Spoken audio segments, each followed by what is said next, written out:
Shalom adik-adik, selamat pagi. Bagaimana kabarnya semua? Ya, kakak berharap sekalipun pada saat ini kita menghadapi COVID, ya, tapi adik-adik semua dalam sehat-sehat, keadaan baik, ya, kita tetap kuat menghadapi COVID-19 ini, ya. Ingat adik-adik, ya, sekalipun corona pada saat ini ya melanda dunia, melanda Indonesia, tetapi kita tetap kuat, kita tidak boleh takut, ya. Kita harus menghadapinya dengan kekuatan daripada Tuhan. Oke? Jadi kita tidak boleh takut, karena kita punya Tuhan, ya. Jadi kita sebagai anak-anaknya, kita sebagai anak-anak Tuhan, kita harus tetap kuat, kita tidak boleh takut. Oke, jadi pada pagi hari ini kita akan mendengarkan firman Tuhan, ya.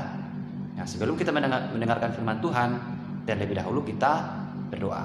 Jadi adik-adik lipat tangannya, tutup matanya, ya, kita berdoa bersama-sama. Bapa dalam surga, kembali kami mengucap syukur pada pagi hari ini Tuhan. Terima kasih penyertaan-Mu, terima kasih kasih-Mu ya Tuhan, sehingga kami pada pagi hari ini boleh datang, boleh memuji dan memuliakan nama Tuhan. Pada pagi hari ini Tuhan, kami mau belajar kebenaran firman-Mu. Biarlah Tuhan Yesus Engkau menolong kami, biarlah Tuhan Yesus Engkau menguasai hati dan pikiran kami, supaya kami bisa mengerti dan memahami kebenaran firman-Mu ya Tuhan. Terima kasih Tuhan Yesus, terima kasih. Hanya di dalam nama Tuhan Yesus Kristus, Juru Selamat kami sudah berdoa. Haleluya, amin. Nah, adik-adik, kita pada pagi hari ini kita belajar bersama-sama akan kebenaran firman Tuhan. Nah, kita belajar firman Tuhan yaitu pada pagi hari ini kita belajar yaitu K12 pengintai. Nah, jadi kita belajar yaitu K12 pengintai. Oke. Jadi kalau adik-adik mau baca Alkitab boleh silakan, ya. Tapi di kita harus baca Alkitab, ya. Kalau ada Alkitabnya di rumah, kita baca Alkitab sama-sama, ya. Oke. Jadi tapi pada pagi hari ini, ya, kakak mengajak kita untuk menonton satu video, ya. Video yaitu cerita tentang K12 pengintai. Nah, jadi marilah kita sama-sama menyaksikan video tersebut. Selamat menyaksikan ya adik-adik. Oke.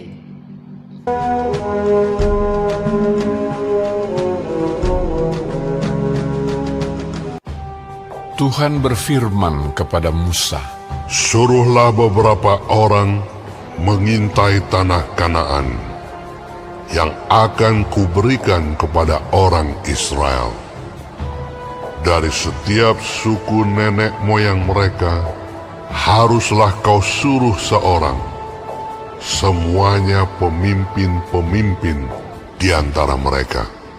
Sesuai dengan titah Tuhan, semua orang itu adalah kepala-kepala di antara orang Israel.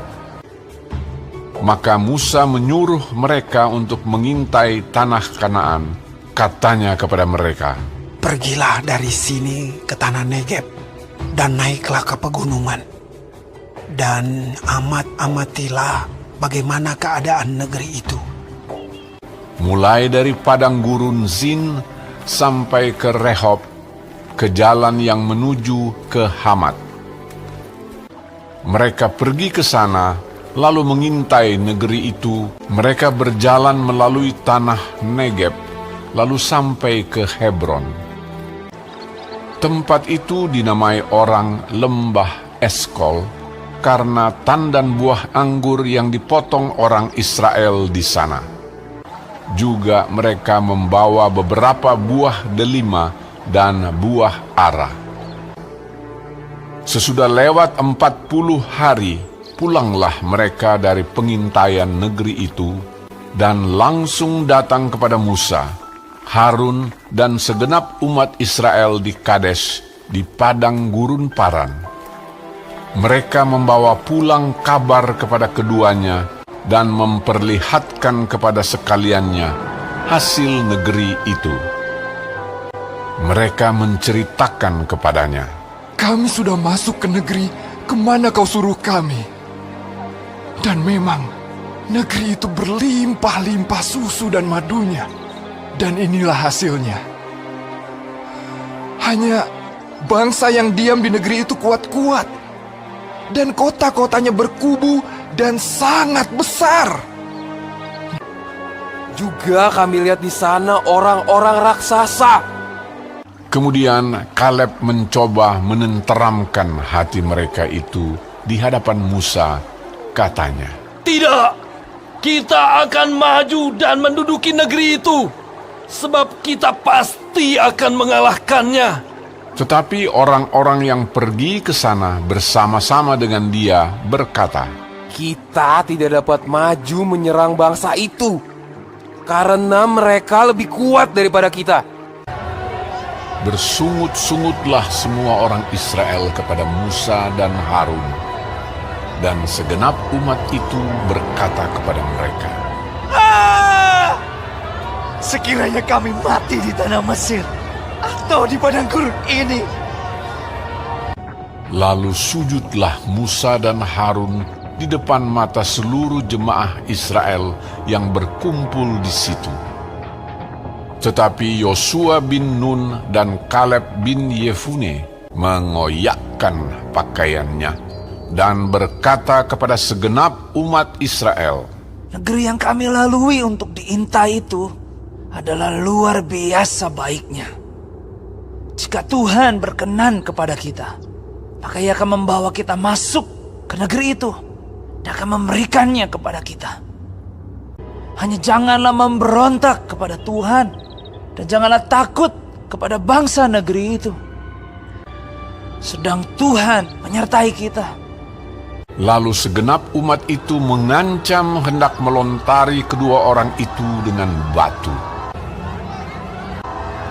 Tetapi tampaklah kemuliaan Tuhan di kemah pertemuan kepada semua orang Israel. Aku Tuhan. Semua orang yang telah melihat kemuliaanku, namun tidak mau mendengarkan suaraku, pastilah tidak akan melihat negeri yang kujanjikan. Jadi 40 tahun lamanya, kamu harus menanggung akibat kesalahanmu. Tuhan itu berpanjangan sabar dan kasih setianya berlimpah-limpah. Ia mengampuni kesalahan dan pelanggaran, tetapi sekali-kali tidak membebaskan orang yang bersalah dari hukuman. Tetapi yang tinggal hidup dari orang-orang yang telah pergi mengintai negeri itu hanyalah Yosua dan Kaleb. Baiklah adik-adik, kita sudah menyaksikan video singkat tadi. Nah, jadi kakak mau menjelaskan ya dari cerita yaitu ke-12 pengintai. Nah, pada saat Tuhan mengizinkan tanah perjanjian kepada umat pilihannya, Tuhan perintahkan Nabi Musa untuk mengirim 12 orang mengintai keadaan tanah perjanjian. Nah, mereka menyelidiki bagaimana penduduk dan apa saja yang mereka lakukan di sana. Nah, adik-adik, orang-orang yang ada di Kanaan itu orang-orang raksasa, ya, bertubuh besar dan mereka memiliki hampir 2 meter. Nah, ada lagi yang paling menyeramkan ya, ternyata orang Kanaan juga jari-jari tangan dan jari-jari kaki masing-masing berjumlah 6 jari. Nah, jadi lihat adik-adik ya, coba dilihat jari-jari kakak ada 5 kan? Ya kan? Jari-jari tangan kakak ada 5. Nah, coba lihat jari-jari adik-adik semua pasti juga punya 5 jari-jari. Nah, jadi adik-adik perhatikan dari cerita tadi ya, 10 orang mengintai mereka menjadi takut ketika orang Kanaan di sana ya berbadan besar ya. mereka lupa bahwa jauh lebih besar dari orang Kanaan. Nah, namun coba lihat ya, Yosua dan Kaleb mereka tetap berani. Mereka berani, mereka punya iman ya. Mereka percaya bahwa Allah yang mereka sembah pasti akan menolong mereka. Nah, Tuhan kita menjadi anak-anaknya pemberani ya. Anak-anaknya jadi pemberani, jangan mau ditipu oleh iblis atau roh ketakutan. Nah, jadi adik-adik, nah hanya ya dari ke-12 pengintai tadi hanya tersisa Yosua, Kaleb ya, Yosua dan Kaleb. Nah, mereka ini berumur 20 tahun dan mereka ini adalah ya berarti dalam artian mereka masih termasuk masih muda. Nah, jadi adik-adik ingat, kalau adik-adik takut itu tandanya adik-adik kurang percaya kepada Tuhan Yesus. Nah, kita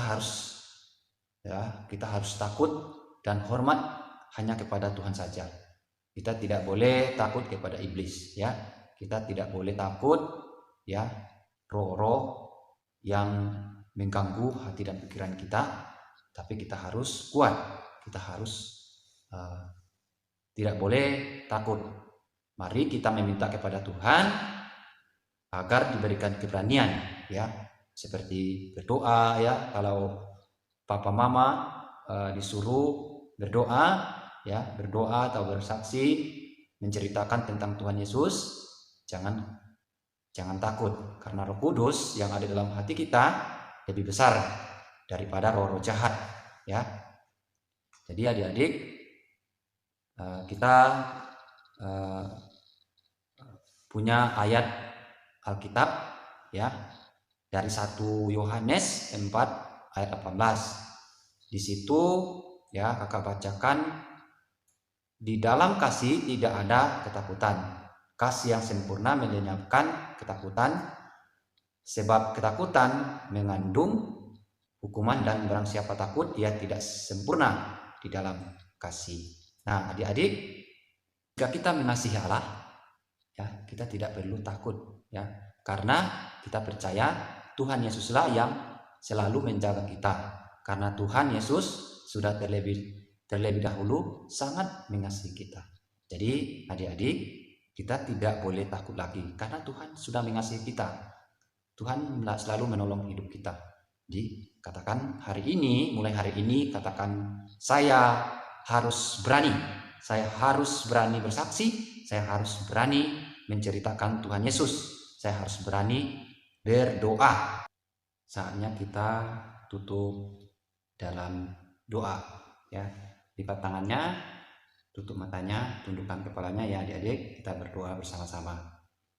Tuhan Yesus, terima kasih pada pagi hari ini kami sudah mendengarkan firman-Mu.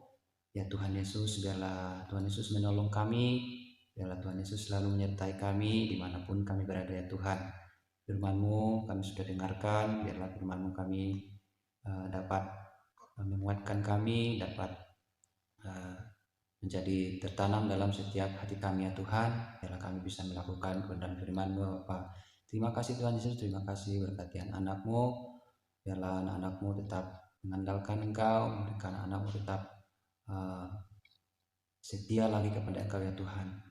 Berkati orang tua mereka Tuhan Yesus, dimanapun orang tua mereka pada saat ini Tuhan Yesus, Engkau berkati mereka Tuhan Yesus. Terima kasih Bapa, terima kasih Yesus. Hanya di dalam nama Tuhan Yesus Kristus Juru Selamat kami sudah berdoa, haleluya, amin.